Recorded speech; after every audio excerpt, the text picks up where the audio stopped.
гэж байна. 12 цаг болсон. 12-аас 1-ийн хооронд өдрийн хоолоо иддэг. За ерөнхийдөө бол сургууль дээр байхдаа сургуулийнхаа цайны газарт хоолоо идчихдэг. Багш нарын хоол иддэг цайны газар байгаа. За бас оюутнууд болон багш нар хамтдаа хоол иддэг газар.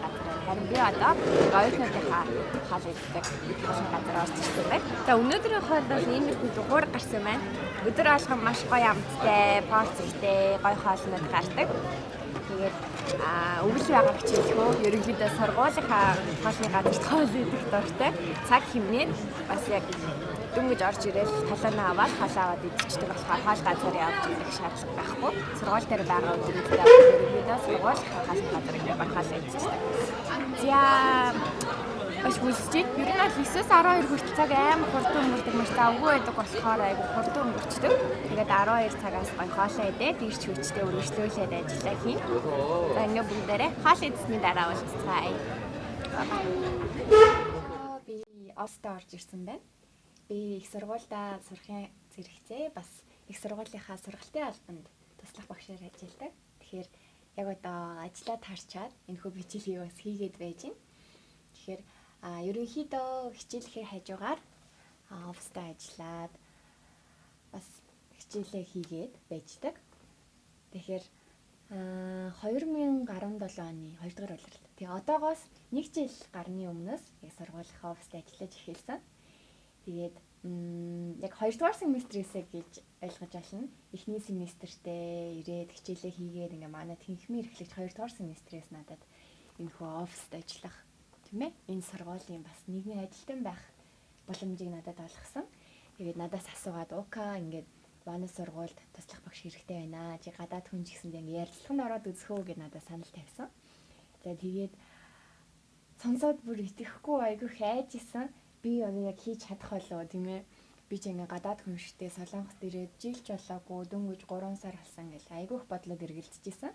Гэхдээ ерөнхийдөө ярилцлагандаа ороод тэгээд тэнцээд сургуулийнхаа бас их сургалтын албанд туслах багшаар ажиллах боломжтой болсон. Тэгээ одоогоос жил гарны өмнө гэхээр цаг хугацаа үнэхээр нисч өнгөрд юм байна.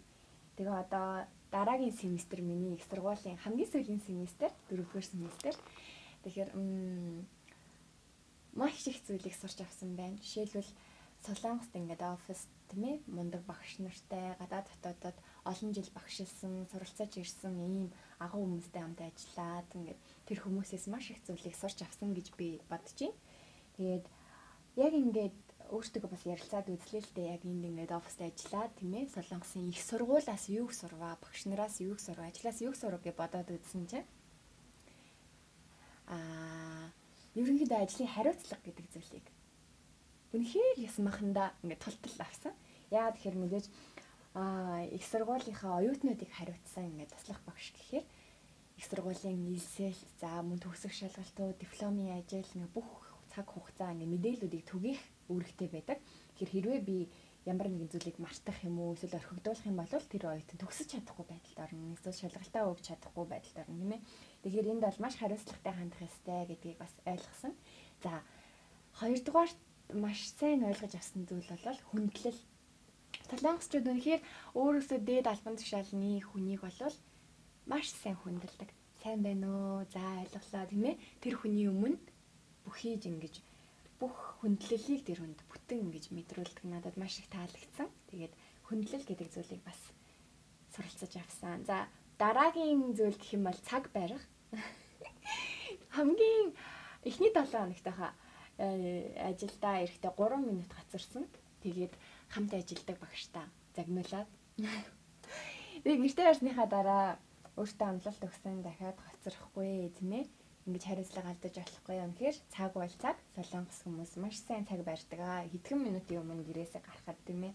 Гоцорч ингэж загнуулахгүй байсан штэ гэд ингэж өөртөө ярьж өөртөө амлалт өгсөн. Тэрнээс хойш тоотой хийдгэн гоцорсон. За. Тэгээд мэдээж гадаадад их сургуульд ингээд суралцнаа гэдэг бол өөрөөсөө маш том ингээд энерги, төвчээрийг ухааныг гаргах хэрэгтэй байдаг. Бас гадаадад суралцаж байгаа бүх оюутнууд манадтай санал нэгдэх баха. Ерөнхийдөө ингээд гэр бүлээсээ хоол тийм ээ их орондоо биш гадаадад ингээд суралцна гэдэг бол хүм бүрээс маш их ингэж хүчийг шаардж идэг. Тэгээд мэдээж бүх оюутнууд ер нь ажиллаад сурдаг. Тэгэхээр цаг зохицуулт гэдэг зүйл энэ дээр гарч ирж байгаа юм л да. Хизээн нь яг ажиллаа хийгээд хизээн нь хичээлээ хийх юм бэ, тийм ээ? Хизээн нь ингэж дипломын ажлаа бичих юм бэ? Хизээн найз нөхдөдөө уулзах юм бэ гэх маш их зүйлүүдийг ингэж амжуулж идэг. Тэгэхээр миний хувьд бол одоо жил гарan Солонгос улсад ингээ ажиллаж амьдарч байгаагийн хувьд бол цаг зохицуулт гэдэг зүйл дээр маш ингэж болгоомжтой хандсан. За их сургуультай ажиллаад, за мөн хичээлээ хийгээд, ингээ дипломын ажлаа бичээд, хажуугаар нь бас медаллаар Солонгосын медалийн агентлагт бас гэрээт медаллаар ажилладаг. Тэгэхээр цаг гэдэг бол миний хувьд үнэхээр алт байдаг. Тэгээд ийм шахуу хуваартай ажилладаг болохоор мэдээж ядрах үе байна, тийм ээ? Монгол хоолой санах үе байна. Тэгэхээр бас Монгол 5 орон Монгол хоолой идчихдэг. Ерөнхийдөө бол унтах цагаа, хичээлэх цагаа, бүх цагаа маш сайн зохицуулж байгаарай гэж энэ хүү бичлэгийг үзэж байгаа гадаадд суралцаж байгаа оюутнууд, за мөн Монголдо бас ингээд суралцаж амьдарч байгаа бүх оюутан залуус дөө нартай бас хандаж хэлмээр байна. За ерөнхийдөө бол Солонгос их сургуульд яг сурахаар ямар байд юм бэ? Яг хамгийн анхны семестр надад ямар байсан бэ гэдэг талаараас та нартайгаа хуваалцъя гэж бодлоо. За одоо ингэ бодоход тий жил гарны өмнө ирээд их сургуулийн хичээлүүдээ ингээд сонсоход за яг нь багш нарын ярьж байгааг бол маш сайн ойлгож ирсэн. Гэтэ мэрэгжлийн хэл гэдэг ба шал өөр. Тэр тусмаа сэтгүүл зүйн. Би мастертаа одоо сэтгүүлчээр суралцаж байгаа. Тэгэхээр сэтгүүл зүйн үг хэллэг тийм ээ. Гадаад хэл дээр мэдээж тэрийг бол маш сайн суралцаж номнуудаа уйггүй орчуулж иж бас хичээлүүдээ ойлгож эхэлсэн. Яг үндэ ингээд эхний семестрт орж ирэхэд шууд дипломын ажлууд ингээл гадаадын том багш нарын бичсэн дипломын ажлууд, зааман Солонгос тийм ээ бас яг Монгол ямар хүмүүс эрдэмтэд тийм ээ ямар судалгаа хийсэн байна бүгдийг хийж иргээд ингээд даалгавар хүрнэ шоконд орж ирсэн яг үндэ эхлээд амар шоконд ороод эхний семестрээс шууд ийм их даалгавар өгд юм уу мастер гэдэг чинь ийм хичээл үздэг юм уу тийм ээ мэдээж хичээлүүд бол заагдаж явна гэхдээ давхар тийм даалгаврууд өгнө 7 хоногт үнэхээр даалгавар бартдаг байсан унтахгүй хэдхэн цаг 3 цагийн найртай ч юм уу тийм ээ тэгээд эхний семестр бол их төвчээр гаргасан бүх номнуудаа өөхгүй нэг ч үг алгасахгүй арчилдаг байсан. За 2 дугаар семестрээс эхлээд мэддэг үг ихсээд мэддэггүй үг багасаад ерөнхийдөө хичээлүүдээ маш сайн ойлгодог болоод ингээд голдролдоо орсон гэж хэлж болно. Тэгээ 2 дугаар семестрээс эхлээд бас яг сургуультай ажиллаад эхэлсэн учраас сургууль дээр өнгөрөх цаг бол илүү ихсэж эхэлсэн. Тэгээд ер нь сургууль дээр амьдардаг болсон гэж хэлж байна.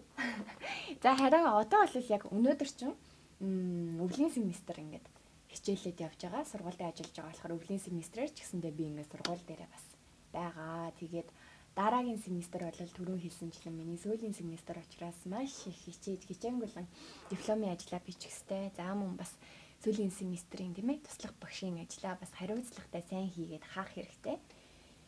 Тэгээд ерөнхийдөө Солонгос улсад ингээд сурах юмсан тийм ээ Солонгос улсад сурахаар яг ямар юм болоо их сургуулийн тогтолцоо ингэ сонирхож байгаа дүүнэртээ бас мэдээлэл өгье гэж бодлоо. Солонгос их сургуулийн одоо сургалтын систем бол маш нарийн байдаг. За би бас өмнө нь Италид сурч исэн, Монголдо сурч байсан тэг харьцуулах юм бол Солонгосын сургалтын систем бол маш нарийн бас ингээд ерөнхийдөө процесс нь маш сайн явагддаг. Оюутнуудтай маш сайн тулж ажилладаг. Үнэхээр сайн ингээ фидбек үр дүн тийм ээ. Би яг юг хийгээд болж ийн, юг хийгээд болохгүй байна. Би юг илүү сурах хэрэгтэй вэ гэд маш их зүйлүүдийг ингээ багш нар биднэрт одоо зааж өгдөг. Тэгээд хамгийн гол нь мэдээж бакалавр руу, мастер руу гэдгийсээ шалтгаалаад өөр байх боловч мастер гэдэг бол өөрөө би судлаач юм а гэдгийг маш сайн ойлгох хэрэгтэй. Тэгээ ер нь бол номын сантай сайн нөхөрлөх хэрэгтэй. Мэдээж ингээ хамтар сурч байгаа тийм ээ. Их сургуулийн найзуудтайгаа хамтдаа групп стади хийх хэрэгтэй. За тэгээд яг өдөө Солонгост ирэхэд Солонгос руу ингээд зорилго нь тийм ээ тэмүүлж гисэн байгаа дүүнертэй хандаж хэлэхэд хамгийн эхлээд Солонгос хэлээ сайн сураарай гэж хэлмээр байна. Би бол 10 жилдээ Солонгос хэл сурч исэн. Гэхдээ бас яг 10 жилээ сураагүй 9-р ангиасаа шилжээд ерөнхийдөө 2 жил Солонгос хэлийг сураад Солонгост ирээд мастертаа сурсан.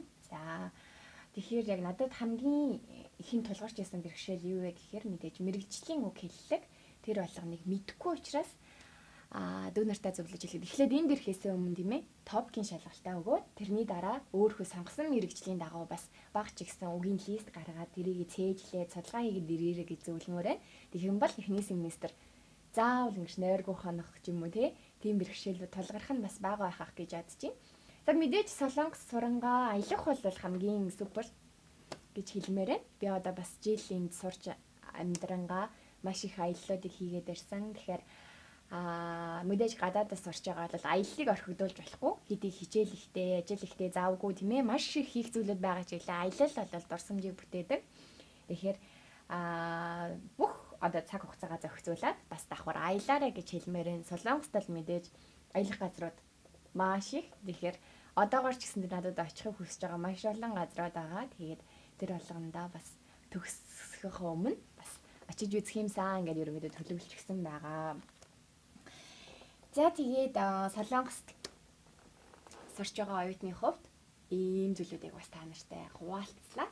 Тэгэхээр энэхүү бичлэгийн дараа та нар бас нэр би ч гэсэн Солонгос яваад үзтiin мөлөө, Солонгосын их сургууль сурдсан мөлөө гэсэн хүсэл зориг аваасаа гэж би бас хүсэж байна.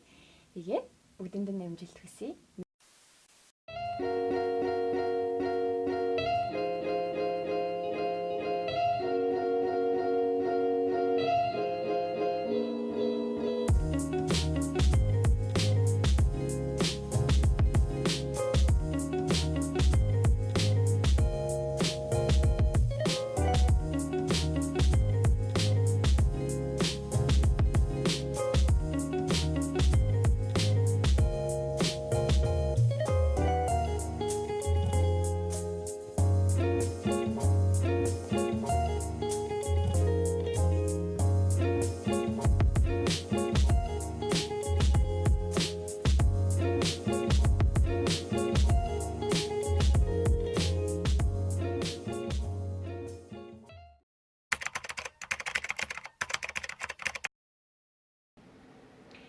За харин одоо та нартай би Солонгосын их сургуульд хэрхэн яаж тэнцэх вэ? Энэ талаар бас зөвлөгөө өгье гэж бодлоо.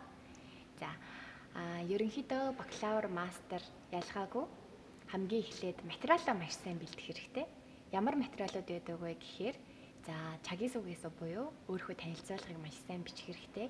За мөн холбогдох материалуудыг сайн бэлдэх хэрэгтэй. Энд юу ордог вэ гэхээр банкны баталгаа, өөрийнхөө сургуулийн хэрвээ бакалаврт материал авах гэж байгаа бол 10 жил төгссөн гэрчлэгээ бэлдэн тийм ээ. Мөн бусад гэр бүлийн лавлгаа гэх мэт материалуудыг бас бүрдүүлж орчуулах, натурат гэдэг. Мэдээж Монголоос виз авахд энэ бүхнийг зааж өгдөг учраас энэ талаараа л дэлгэрэнгүй ярихыг хүсэхгүй байна. Харин яг материал тэнцсэний дараа сургуульд ороход ярилцлаганд орохдоо яг юуг анхаарах хэрэгтэй вэ гэдэг талаараас зөвлөгөө өгмөр байна. За би сургуулийнхаа яг сургалтын албанд одоо 3 дахь семестртээ ажиллаж байна.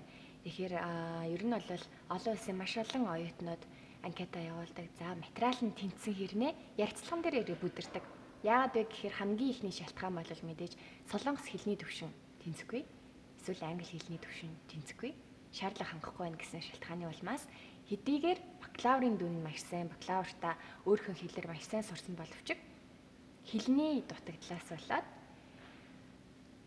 шалгалтандаа ундаг маш харамсалтай үр дүн гардаг. Тэгэхээр та нартай хамгийн ихийн зөвлөмөр байгаа зүйл бол солонгос сурах гэж байгаа бол солонгос хэлийг эхлээд сайн сур. За топикийн шалгалтаа өг. За ярилцлагандаа маш сайн бэлдэх хэрэгтэй гэж хэлмээр байна. Мэдээж ярилцлаганд бол тодорхой хэдэн асуултууд л эргэлдэж идэг. Одоо семестр болгоны ингээд ярилцлага тийм ээ, манжобыг ингээд харж байхад одоо ерөнхийдөө манаас сургууль болгон өөрөөр онцлогтой байдаг л да. Манай сургууль бол 5 багш ингэ сууж агаад ярилцлага авдаг. Тэгээд хамгийн эхлээд бол за өөрийнхөө талаар танилцуулна уу? Өөрийнхөө тавьж танилцуулахыг солонгос хэл дээр, англи хэл дээр өөрийнхөө одоо танилцуулахыг хүсэж байгаа хэл дээрээ танилцуулна уу гэд хэлдэг. За тэнгүүт орж ирсэн оюутнууд бол эхлээд маш их сандардаг. Бараг ингээд англиар солонгосоор ярих гэж байгаагаа мэдэхгүй болчдаг. Тэгэхээр битгий сандар зүгээр л өөрөөрөө яг энэ сургуульд юу сурахыг хүсэж байгаа юм бэ? Яагаад чи энэ одоо тийм ээ энэ сургуулийг зориод ирсэн бэ гэдгээ маш өөртөө ихтгэлтэйгээр зөв үгийн сонголттойгоор хэлэх хэрэгтэй. Тэгвэл энэ оюутан ямар ч гэсэндээ солонгос хэлний төвшин нь манай их сургуулийн хичээлийг сонсох төвшнийх юм байна гэж багш нар эхний одоо ингээд ерөнхий тийм ээ эхний одоо мэдээллийг өөрөө танилцуулгаас нь ингээд авдаг. Тэгэхээр танилцуулга маш сайн бэлдээрэй гэж хэлмээр байна. За хоёрдугаарт мэдээж яг ирдэг асуултуудын нэг бол энэ яагаад манай сургуулийг сонгосон бэ? Яагаад тийм ээ? За манай сургуулийн хувьд бол сүншээлтэй АК. Яагаад сүншээлтэй АК-г сонгосон бэ тийм ээ? Манай сургуульд ингээд анкета өгөх, материалаа өгөх шалтгаан юу байсан бэ гэмгүүд оюутнууд их зарим нь бол тийм ээ маш сайн бэлдэж ирээд ингээд ерөнхийдөө найз нөхдөсөө сонссон, маш сайн сургууль гэсэн. За эсвэл кампус дээр нь ирж үзээд ингээд таалагдсан. Ямар нэгэн шалтгааныг энэ үнэхээр ингээд манай сургуулийг судлаад ирсэн байна гэдэг шалтгааныг бас дурдж өгөөрэй гэж хэлмээр байна. За тэрний дараагаар манай сургуульд сурснаар яг энэ мэрэгжил чинь манай мэрэгжил бас сэтгүүл зүйн мэрэгжил. Тэгэхээр сэтгүүл зүйн мэрэгчлэр бакалаврт, за мастерт сурах төлөвлөгөө чинь юу вэ? Тийм ээ. За 2 жил сурна, 4 жил сурна тэгвэл энэ төлөвлөгөөнийхөө талаар бас товч танилцуулаач гэж асуудаг. Тэгэхээр энийг бас маш сайн бэлдээд ирэх хэрэгтэй. За бакалаврын мэрэгжил нь хэрвээ холбогдолтой ямар нэгэн тийм ээ сэтгүүл зүйн салбарт туршлагатай. За өөр одоо бас мэрэгчлэр та нар Солонгос сургууль сурах гэж байна тийм ээ. Тухайн мэрэгжлийнхаа талаар маш сайн мэдлэгтэй. За би яг энд ингээд 4 жил, 2 жил сурахтаа ийм зүйлийг хийнэ гэд нүдэнд нь харагдтал маш сайн илэрхийлэх хэрэгтэй. Тэгэх юм бол ярилцлагандаа тэнцээд тэр сургууль тийм ээ мөрөөдлийн сургуультаа сурах боломж танд бүрднэ гэж хэлмээр байна. Тэгэхээр за дүгнэлт хэлэх юм бол солонгос хэлээ сайн сураарай. Хоёрдугаарт өөрийгөө илэрхийлж, өөрийнхөө танилцуулгыг маш сайн бэлдээрэй. За гуравдугаарт энэ сургуулийг яг сонгоод юу сурах гэж байгаа юм бэ? Таны тийм ээ сурах төлөвлөгөө юу юм бэ гэдэг талаар эдгээр гурвыг бас бэлдсэн байхад сургуулийнхаа ярилцлаганд тэнцэнэ гэж амлалт тийм ээ хийж бас чадах байна. Тэгэхээр ерөнхийдөө ингээд олон оюутнуудын ярилцлагыг харахад тийм ээ үр дүнгийн ингээд харьцуулаад харахад би бас яг ингээд хянагч багшаар ордог болохоор юу гэж хариулсан бүх зүйлүүдийг ингээд дүгнээд харахаар яг товч тодорхой өөртөө ихтэй хариулж чадсан оюутан тэнцдэг. Үр дүн нь эргээр гардаг. Тэгэхээр та нартай бас зөвлөж хэлэхэд эдгээр зүйлүүдийг маш сайн бэлдээд ирээрээ тэгснээр за заавал солонгост хэлгүй тийм ээ гадаадад бас өөр сургуулиудад анкета явуулахад очиод ярилцлага өгөхөд тэнцэнэ гэдэгт итгэлтэй байгаарэ гэж хэлмээр байна. За сургуультай тэнцчлээ. Тийм ээ? Виз ч гэсэндээ гарчихлаа. Тухайн сургуульд ингээд ороод эхний семестр эхэллээ. Вау, тийм ээ?